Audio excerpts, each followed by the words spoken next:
A mochi moment from Mark, who writes, I just want to thank you for making GLP-1s affordable. What would have been over $1,000 a month is just $99 a month with Mochi. Money shouldn't be a barrier to healthy weight. 3 months in, and I have smaller jeans and a bigger wallet. You're the best. Thanks, Mark. I'm Myra Ahmed, founder of Mochi Health. To find your Mochi moment, visit joinmochi.com. Mark is a Mochi member compensated for his story. You know that thing where you get an amazing pair of shoes at a really great price and want to tell everyone about it? Yeah, so do we. Here at Designer Shoe Warehouse, we'll give you something to brag about, like the latest styles from brands you love, or the trends everyone's obsessing over, or shoes that make you feel like, well, you. So go ahead, show off a little. Find shoes that get you at prices that get your budget. Head to your DSW store or DSW.com today. DSW, let us surprise you. Voices for Justice is a podcast that uses adult language and discusses sensitive and potentially triggering topics, including violence, abuse, and murder. This podcast may not be appropriate for younger audiences. All parties are innocent until proven guilty in a court of law. Some names have been changed or omitted per their request or for safety purposes. Listener discretion is advised. My name is Sarah Turney, and this is Voices for Justice. Last time on Voices for Justice, we explored Alissa's early development and learned that she was seen by a doctor who concluded that Alissa had most likely been sexually abused. We discovered another sexual assault allegation against our father and ended with the convenient timing of our mother's death that resulted in our father receiving a large life insurance settlement. From the day our mother died to the day Alissa was gone was exactly 3,000 days. In this episode, we are going to start digging deep into some of these days and the circumstances leading up to Alissa's disappearance. Despite reports of our father spending more money than usual while our mother was dying, after she passed, he told our mother's family that he didn't have enough money for a large funeral or to bury her body.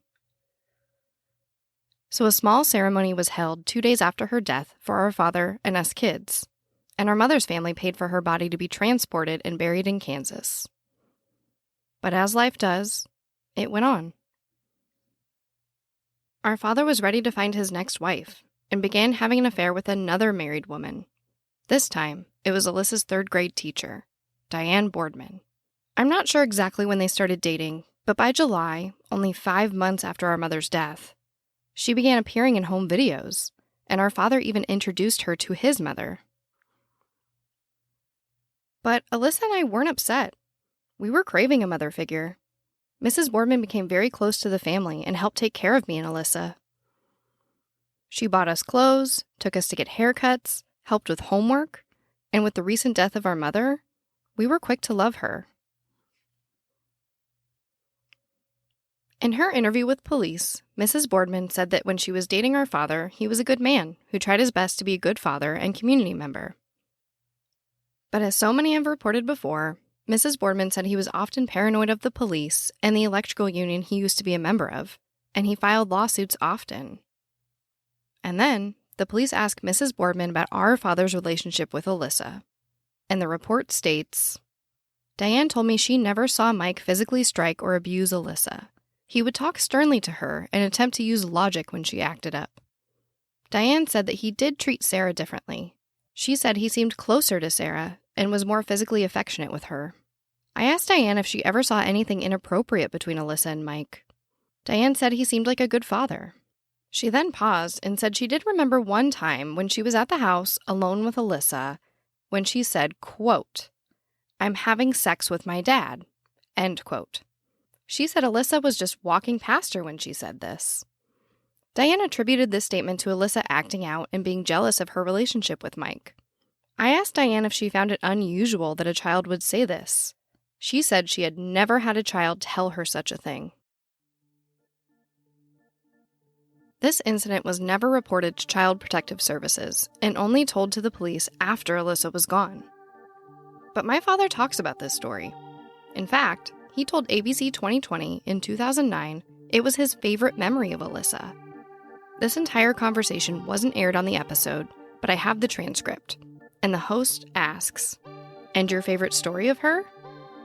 And our father replies, "Oh, there's a lot of them. Some are cute, some are tragic.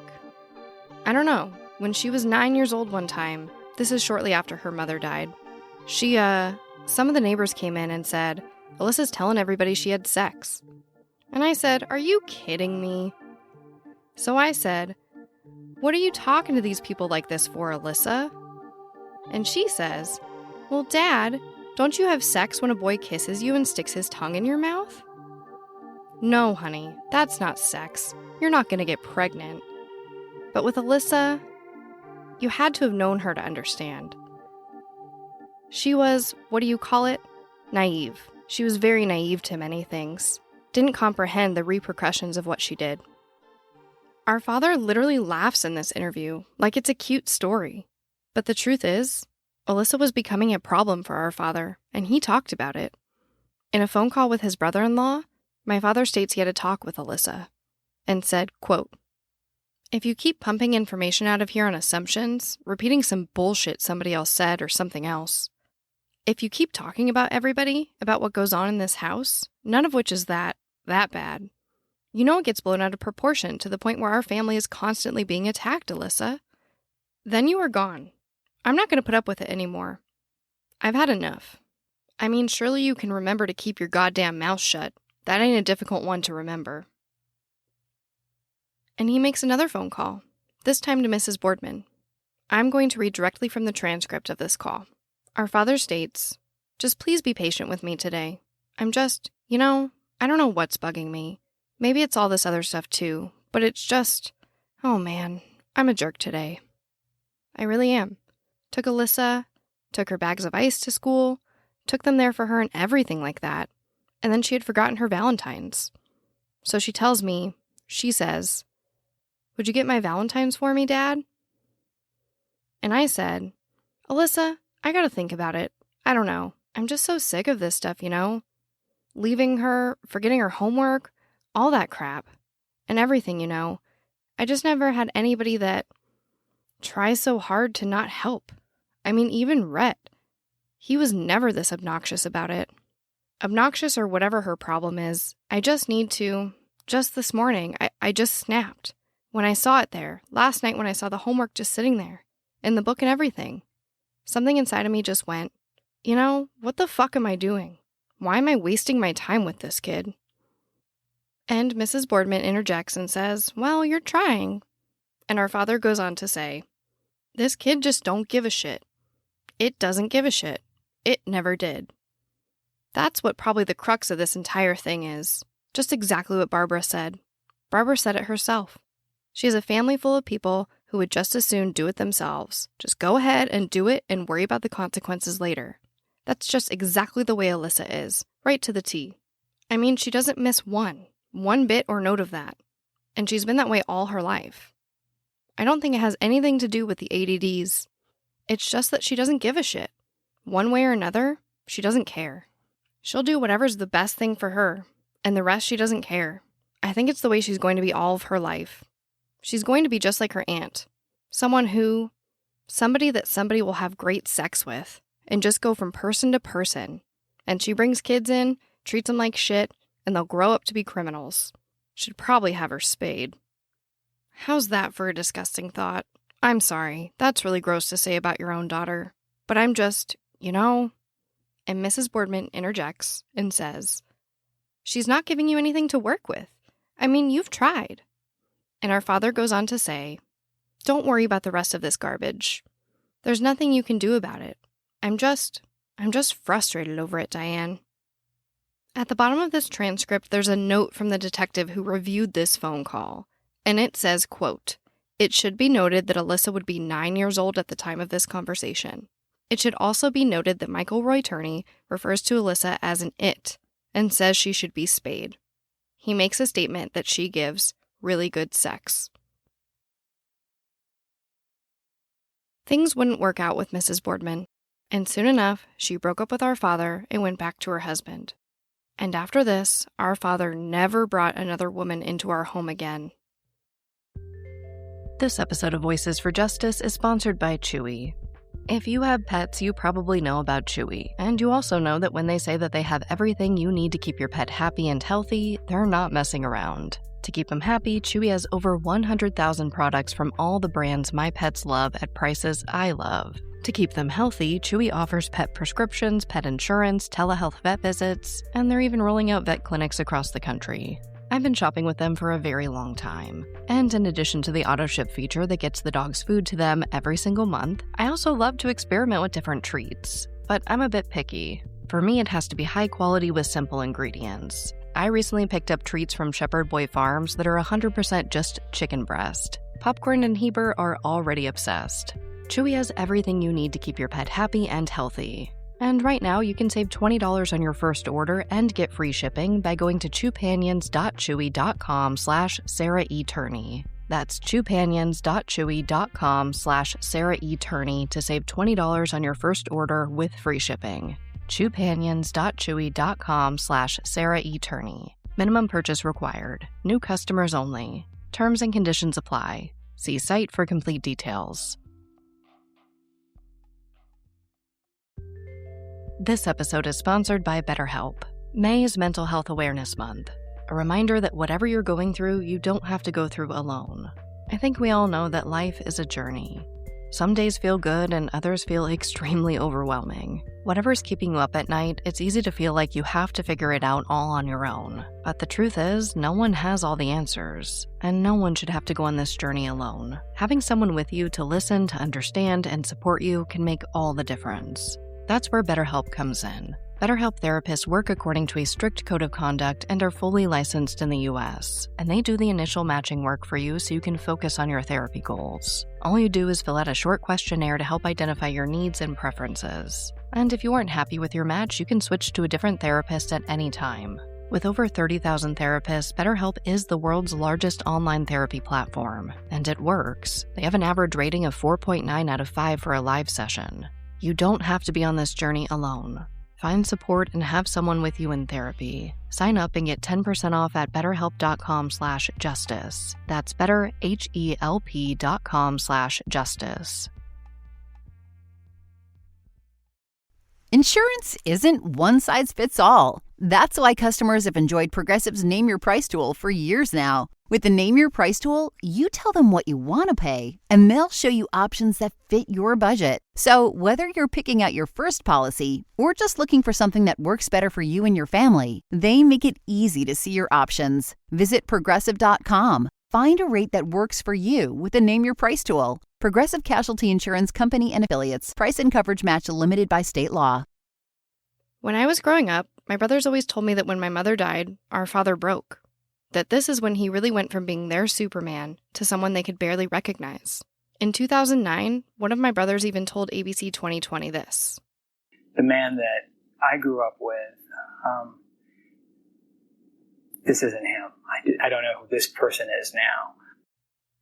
But I think this big change in our father happened after our mother passed. Although, yes, of course, I believe that our mother's death greatly affected our father. I think it was a combination of her death and losing a battle to win Mrs. Boardman from her husband, along with the realization that if he brings another woman into our home, he's running the risk of Alissa confiding in her that she was having sex with her dad. And maybe this next time, this new woman would tell authorities and he wouldn't be so lucky. I think it was at this time that he realized that in order to keep his secrets, he could never bring another woman around his children again. So he didn't.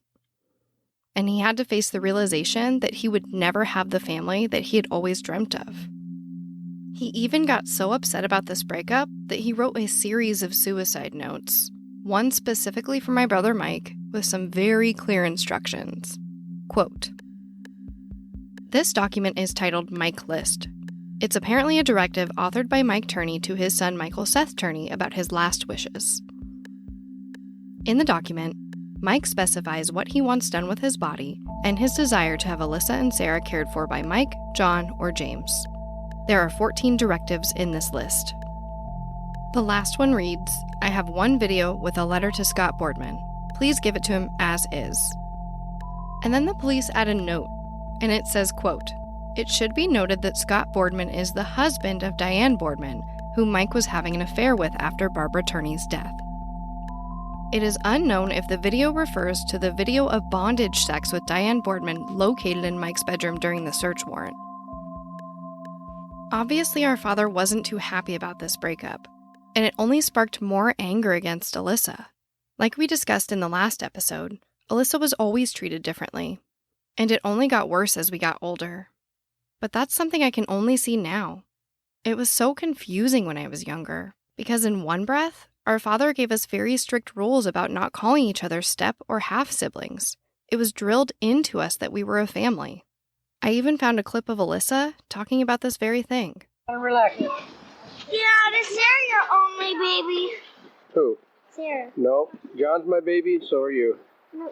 Yeah, you're always our babies. No, but they do have. What? That you have. No, honey. Who's all your baby that you had? James and Mike and you. Not me. You mean actual baby, honey, that was Yeah. like for me? No, honey. Just James and Mike and Rhett and Sarah. But all three of you, John. They're not stepbrothers. They're not stepbrothers and sisters. Honey, we don't have any stepchildren in my family. But then again, he was lashing out at Alissa more so than any of the other kids. At this time, I thought it was because she was so rebellious. But looking back, I know that wasn't the case. Listen to this clip from her 11th birthday, for example. We sing Alissa happy birthday, and I lean in and blow out her candles. Although I should have been the one being corrected, I sit there smiling and get rewarded with cake and ice cream while her father lashes out at Alissa, and she breaks down crying about how she's always in trouble. Happy birthday to you. Happy birthday, dear Lisa. Happy birthday to you. Hold on now. All right. That's great. She always helps me. You should say thank you instead of being a brat. Listen, hand me the candle, or we need to spend one more of our birthdays in the corner. You ready? Go in the corner then. Go. Go on, sit there. Let's just make it a complete birthday. Go sit in the corner now with your smart mouth. Come on. I've had enough. Go. Well, there always is everything for me. And you always throw a fit. Every birthday party we get involved in. And you get mad at me, you yell at me. And it's not a major event. Oh, yes it is, because you always get thrown away.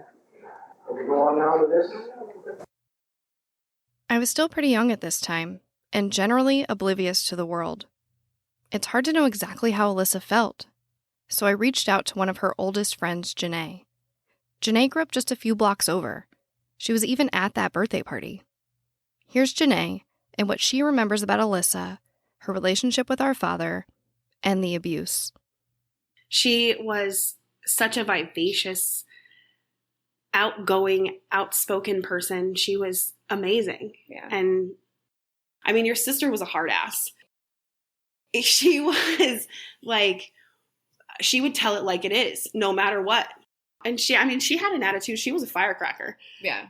She definitely was. But then she was like so sweet. Like she was such a hard ass and told it like it was, but then like was the first person to like defend somebody who was being bullied and stuff like that. Very, very a compassionate person. Yeah. Like if you were her friend, or even if you weren't her friend and she saw you being bullied, and she kind of was a bully in her own ways. And when we were a little, I mean, peeing in a cup and making people drink it. You know, there's some poop on the floor. It's your breakfast, you know, like. But it's like silly kid stuff, I feel. Like it was never anything detrimental that people would like hate her for today. No. There's not a reason in the world that I could think of anybody wanting to hate Alissa besides your dad. Yeah, no, he definitely hated her. And we'll get to that. I mean, I guess the next thing on my list here is, you know, what is your memory of Alissa's relationship with my dad? It was definitely always strained, I guess, is the way that it was awkward. It was not a normal father-daughter relationship ever. He was very overprotective of her. He was very strict on her. He talked down to her a lot. It was like he felt like she was beneath him. But then, you know, I always knew that he wasn't hers. Right. So did she talk about that? Yes. Because she would never talk to me about that kind of stuff. So yes. I'm super interested to hear. And a lot of the times, like, when they would fight, she would say things like, I wish that I could go be with my dad, or I want to be anywhere but here. Yeah. Yeah. Yeah. And it's hard because I didn't see that side. And she sheltered you from a lot of that. I think she probably took a brunt end of the abuse so that you would never have to experience it. Yeah. That was her ultimate goal, I feel like, was to make sure that she took it all from him so that you didn't have to.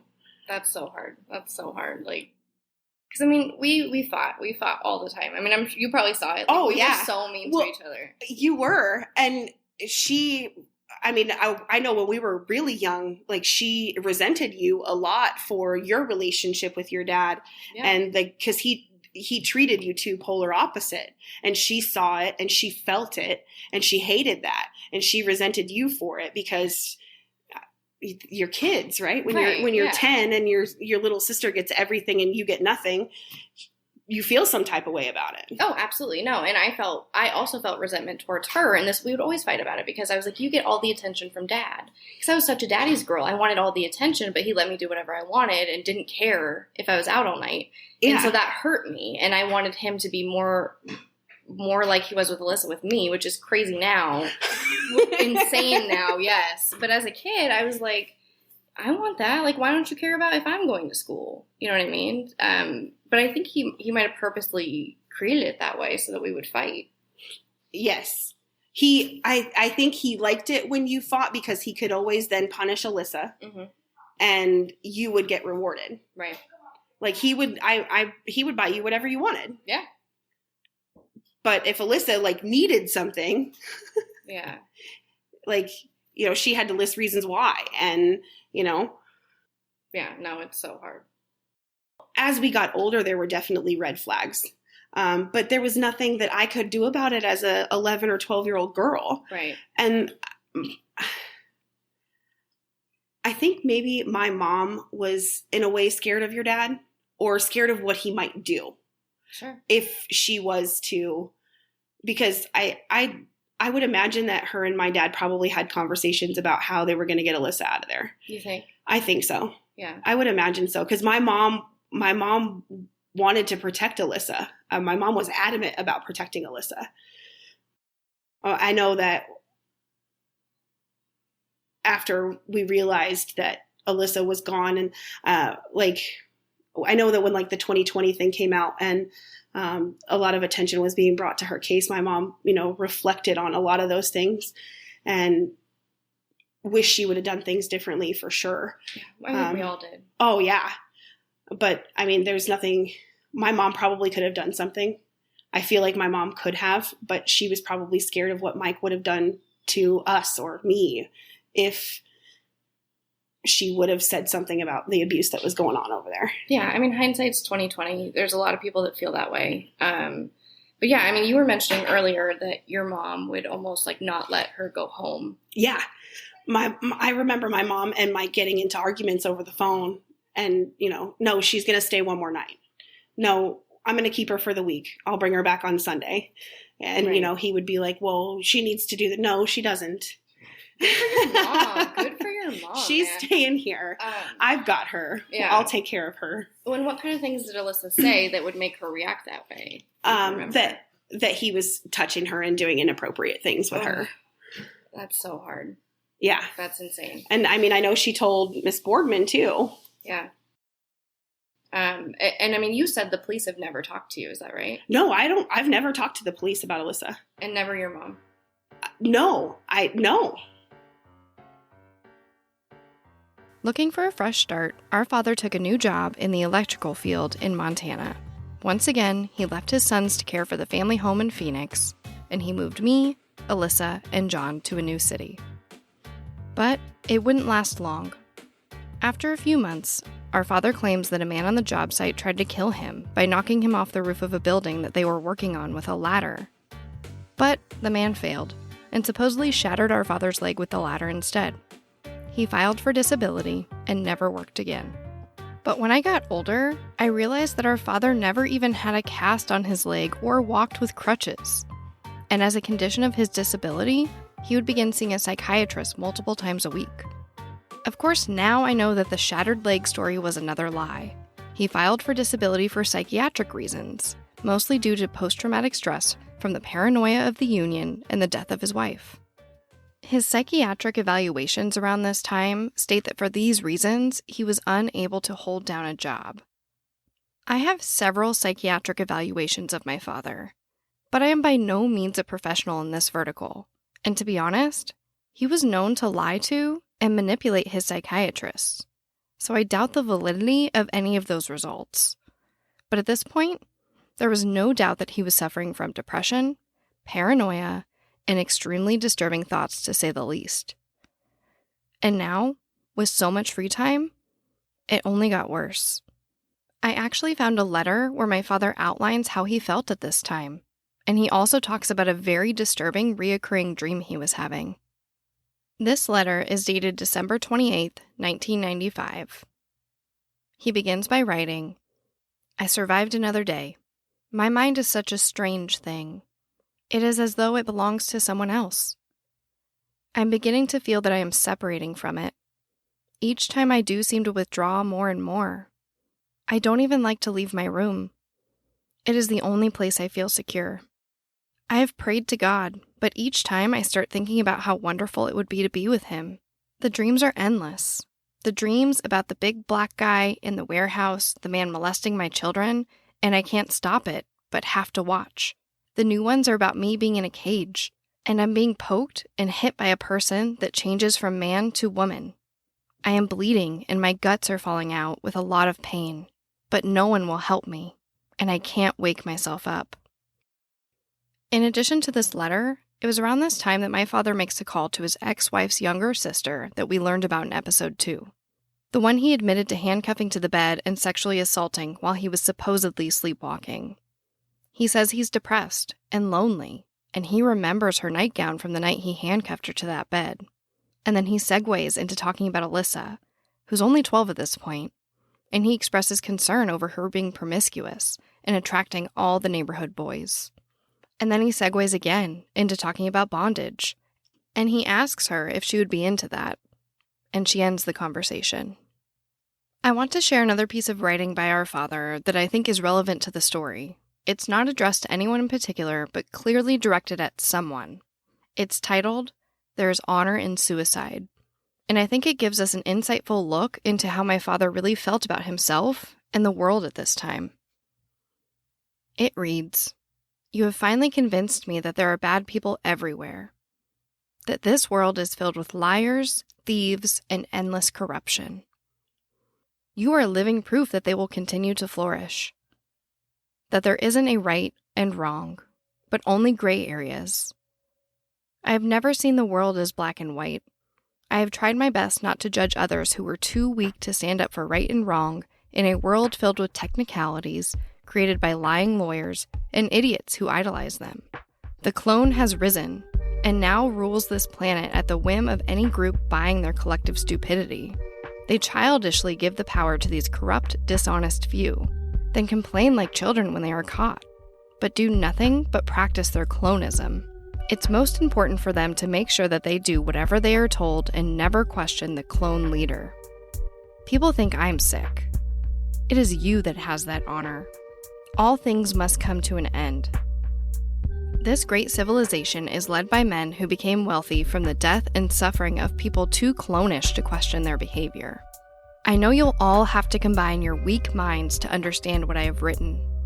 In short, I prefer the unknown to accepting things you clones do as normal. It has always amazed me how frightened people get after they fuck someone else over and spend endless time worrying that that person will try to get even. That is your world and not mine. There is nothing to get even for. After I have left this physical body, I will be the winner. I will no longer feel the pain in my knee, my stomach, or the permanent scars in my mind for the behavior you have all displayed. You can just put it out of the mind you hide in your physical body. We will meet again after your body stops functioning. I will anticipate hearing your attempts to explain your actions in this world and of the next world.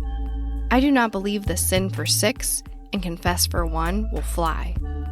Attempts to rationalize away not standing up for right over wrong is your human weakness. I have lived my physical life in the shadow of a kind God, not some organized cult man calls religion. Money is all that matters in this world. It means little to me. I needed it to do the things I have done. To stay around my children will only influence them to think like me. I do not wish to see them suffer for daring to think differently in a world of clones. There is no need for me to try to reason with a world of clones. So in the words that you taught me, fuck you. I think it's safe to say that my father was angry and definitely thought he was the smartest man in the room, if not the world. But he says in this writing that he has nothing to get even for. But in another note, from before Alissa was gone, my father goes into great detail about his plan for revenge against the electrical union that he was a part of. And this one's long and convoluted, so I'm just going to read the end. Whoever reads this will know my pathetic story. Whoever is affected by what I have done will feel my pain, or know what it feels like to lose a loved one, or have their memory taken away from you when their last memories are tarnished with disgusting insults, just for the sake of unionism or campaign finance money from organized labor organizations. For they will have shared my pain. They will go on feeling what I had to live with since 1993, almost daily, and every day and night since 1995. Every time they think of the innocent loved one they lost. I do not believe that God is asking me to do this horrible thing. I do not believe it is the devil. But the only way to bring an end to what has happened to me, or an end to the dishonor that Vanderlyn and the other IBEW members brought to the memory of my wife before and after she died. I can't go on thinking about committing suicide every day of my life. I can't just let all of this go without bringing attention. I have tried all legal avenues and media coverage. No one would listen. No one cares. Many now they will, in memory of their deceased one who died because of the federal government cover-up of what was done to me and my family since 1993. They were sacrificed, just as the memory of my wife was for campaign finance money, as was my job and my reputation, which was all I had left as a human being and a man. The loss of personal property has meant little to me, because of my loss of self-worth in 1993. I will finally be at peace. There will be no more nightmares, worries, or responsibilities. If there is a God, I pray God will forgive me, for He is the only one that would know the whole truth of what has been going on in my mind for all of these years. Goodbye. And it's signed, Michael R. Turney. And at the bottom, we find another note from the detective who read this, and it says, quote, "It should be noted that this note insinuates that Mike Turney planned some sort of suicidal act against the IBEW, including mass fatalities." Although I don't think anyone in the family understood or anticipated our father's violent plans, his threats of suicide were not a secret in the family, but more of a burden, passed from older sibling to younger as the years went on. He talked about it openly. In one home video, you can even hear him mention it while Alissa and I are literally in the same room. I can tell you that right now. I said, if the kids weren't here, I would be right with Barbara. And as things tend to do in this story, it only got worse. On April 5th, 1996, just 2 days after Alyssa's 12th birthday, our Aunt Teresa made a call to Child Protective Services, or CPS for short. The report reads, "Father Michael reportedly abuses prescription drugs and drinks alcohol daily, which makes him sleep most of the day/night. Michael has written at least 2 suicide notes and is depressed." Teresa was told that the home was a mess and that there was no food in the home for the children to eat. The family is in the process of being evicted because the father is too proud to apply for food stamps. Mother died of cancer a few years ago. 18-year-old John lives in the home currently but will be moving out. Teresa is concerned about the children once John leaves. Like we've seen in some of the other reports, this has a note from the detective at the bottom, and it says, "It should be noted that no allegations of sexual abuse are made in this complaint." But in various phone conversations, Mike Turney characterizes this complaint as alleging he, quote, beat up and raped Alissa. Included in these papers are numerous letters Michael Turney wrote in response to these allegations. He complains about Teresa and says that she was sexually abused as a child and currently uses drugs. And among other things, Mike Turney also files a false reporting police report with the City of Phoenix Police Department. And again, despite there being no actual allegations of sexual abuse in this report, our father says that there were, and he even places the blame on Alyssa's biological father, stating that he raped Alissa at a young age. These preemptive mentions of abuse are common in this story and will be important to remember for the future. In addition to writing letters to the Attorney General, County Attorney, City of Phoenix Manager, Child Protective Services, the Governor, and the Civil Rights Department of the FBI, my father also made various phone calls about these allegations against him, and it's pretty apparent that he's scared. First, he calls his now ex-girlfriend, Mrs. Boardman. The police report about these specific phone calls reads, "In this conversation, Mike talks to Diane about a complaint filed to CPS by Teresa. Mike says that he's very worried and upset about CPS becoming involved with his family. Diane said that she spoke to Alissa and told her that it was important to keep things that happened in her house private and not to tell people. This seems to be a reference to Alissa saying, quote, 'I'm having sex with my dad.'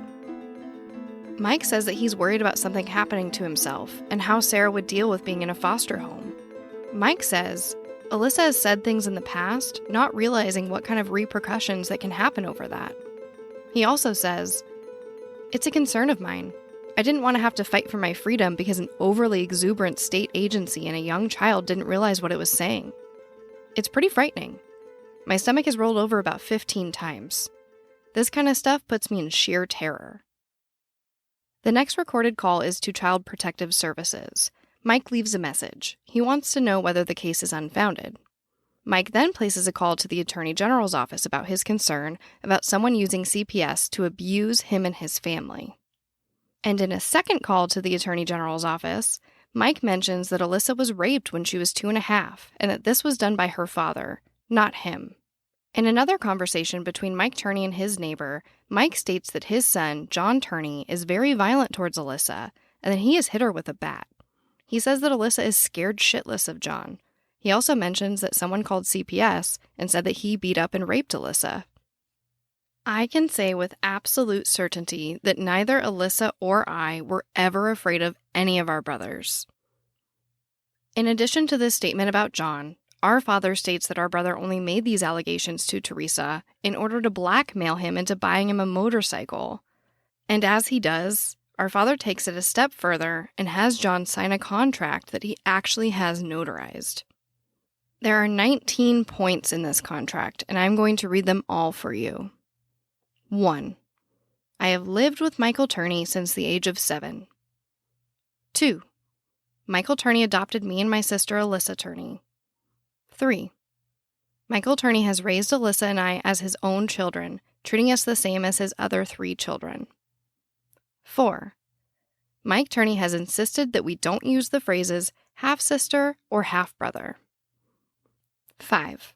Michael Turney has neither been physically or mentally abusive to myself, nor have I seen him being so to either of my sisters. 6. Michael Turney has not neglected me or any of my sisters or brothers that I am aware of. 7.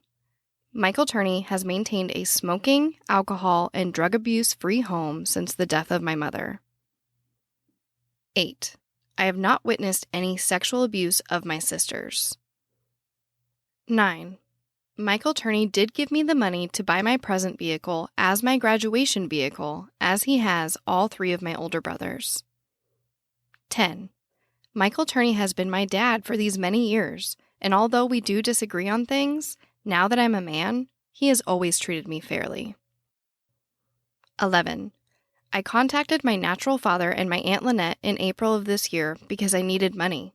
My dad was having financial problems due to a work-related injury. 12. At no time have I seen my 2 sisters go without having food or the necessary clothing. 13. My dad told me he was going to let our house go back to the bank because he wanted to move, and we all agreed. 14. I have seen my dad sick on a number of days. 15. He always made sure that one of us was watching the girls or he hired a babysitter on the days that he was sick. 16. I have never seen my dad drunk. 17. I have seen he and my mother drink an occasional wine cooler.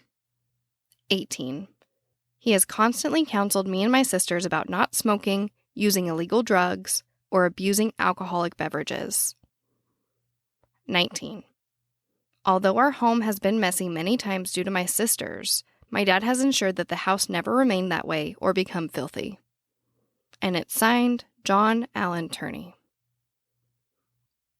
I don't have an explanation for why my father included everything he did in this contract with my brother.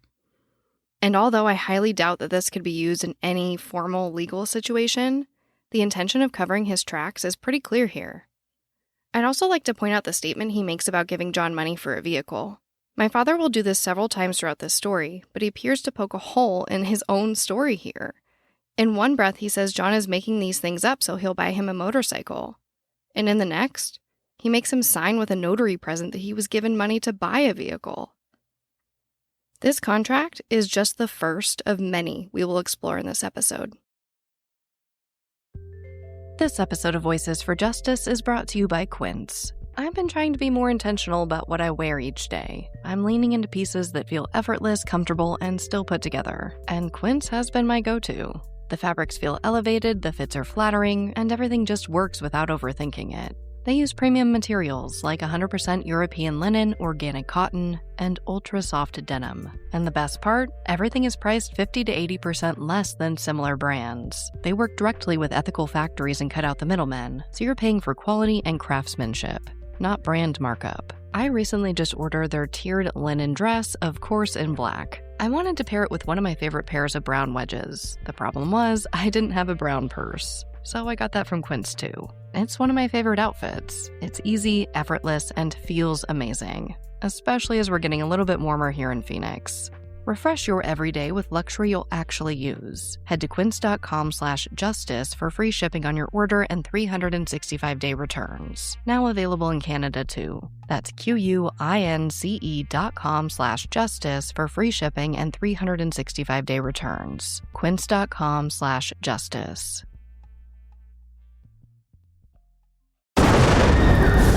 What they did to your family, you're lucky to make it out alive. Streaming on Peacock.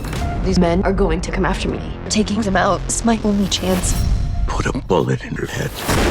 From the co-creator of Ozark. Looks like a family was running drugs. Execution-style killing, it's rare for the Keys. Any leads on who they might have been running for? The cartel killed my family. I'm gonna kill them. All of them. MIA. Streaming now. Only on Peacock. By the time this Child Protective Services report was made, our 4 older brothers were already moved out of the house or on their way out, so it became just me, Alissa, and our father. There were good times and bad. By this point, they fought, but similar to the way they always did. He was constantly redirecting Alissa, but it wasn't as intense as it would later get. On the other hand, it's pretty apparent that there were a lot of things going on in the home that I didn't comprehend, even when they were told directly to me. While going through some home videos, I found a clip from about a year after the CPS report. Alissa, my father, and I were camping. I grab the camera and start recording myself. And my father instructs me to turn the camera off, but I don't listen. The red button. Why? Hit the red button now. I don't want to. How do I record? Hit the red button. I'm recording. Dad! Dad! Dad's a pervert.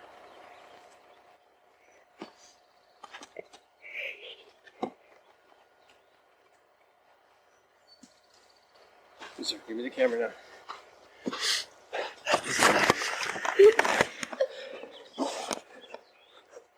And you're still recording.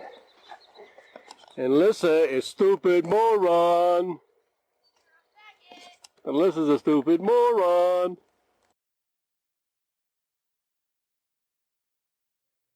Whether I was oblivious, traumatized, or both, I don't know.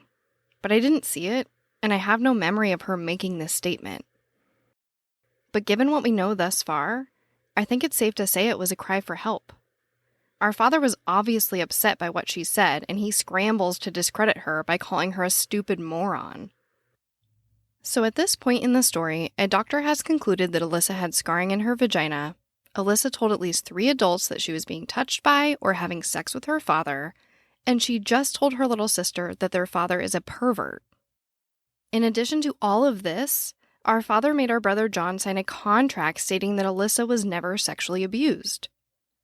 At this point, I think it's safe to say that between these facts and my father's very suspicious behavior around these conversations, that my father was most likely sexually abusing Alissa from an early age. And it seems that our brother John may have been suspicious of this also. The police found a 4-page letter written by our father to John from September of 1997. The letter begins with a dispute over $25, and then our father berates John for his involvement in the CPS call and for John not being with our mother while she was dying, despite John only being 15 at that time. And then he asked John not to come back to the house for a while. And then it gets really cryptic, and our father writes, quote, "I'm asking you to stop questioning Alissa. She becomes confused when you do." But our father didn't keep everyone away from Alissa, and it was about this time that our cousin David came to live with us for a few months. Our father called him and said that Alissa was out of control and he needed help. He told David Alissa was so out of control that he even had to tie her to a chair at one point. Well, there was a lot of hints that were coming when I came to stay with you guys. You know, when he was telling me, he told me what he had to do with Alissa. You know, about tying her up one time, and he just came out of the blue, just telling me, you know, like, why would you tell me that? You know, I mean, and I think he was doing that just in case Alissa was going to put it out to me. But according to several of Alissa's friends, she wasn't violent or out of control when this happened. In fact, she woke up that way. In a police interview, one of her friends states, "She had been sleeping and she woke up tied to a chair and gagged." And when David was alone with Alissa, she tells him about a similar but separate disturbing incident. I remember picking her up, and she was trying to tell me a story about how crazy your dad was. Okay, and I remember, you know, I didn't really want to get involved with it because your dad had just told me the story about, you know, how he had to handcuff her to a chair. He didn't say he handcuffed her to the bed, which I believe he handcuffed her to the bed story. I do believe that story, but he told me that he had handcuffed her to the chair because she was so out of control, you know. But she was trying to tell me a story that he had handcuffed her to the bed. And I was, you know, I kind of stopped her, you know, head her off to the story. I said, look, your dad kind of told me what happened. And I you know, goes, well, that's really, you know, effed up to David, don't you think? And I said, yeah, it is. I wouldn't do that to my children, no. You know, no, I wouldn't, you know. You know, what parent would? You know, I'm not a sane parent.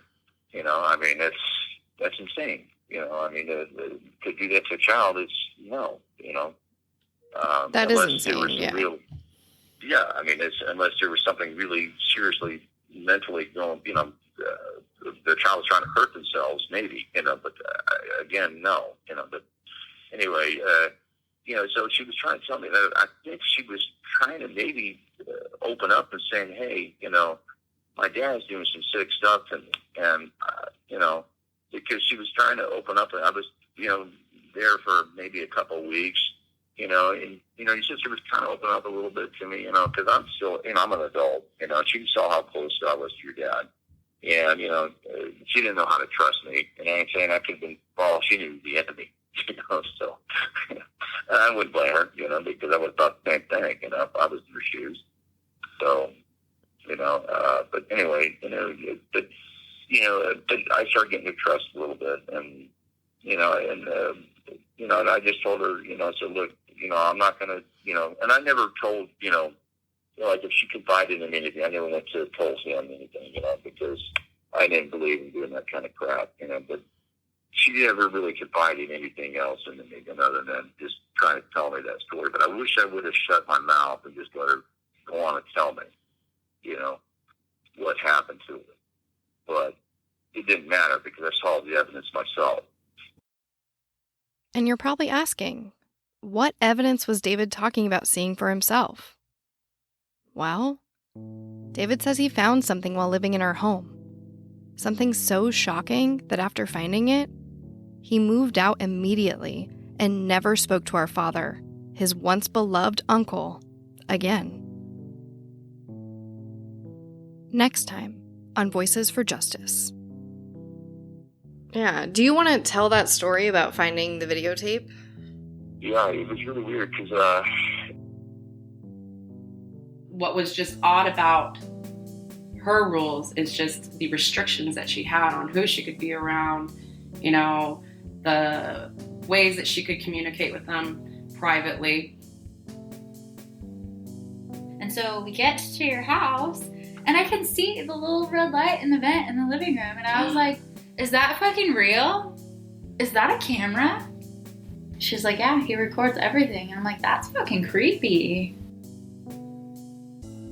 The chances of you actually getting anywhere with that, especially with your dad who can talk his way out of anything, is minimal. Dad picked her up early from school one day, driving around. I think the store was pulled over somewhere in, an unoccupied area, some like desert area. Voices for Justice is hosted, produced, and edited by me, Sarah Turney. If you want to learn more about Alissa's story and how you can help with the case, visit justiceforalissa.com. And if you love the show, it would really help if you gave me a rating and review in your podcast player. Thank you so much, and I'll talk to you next time.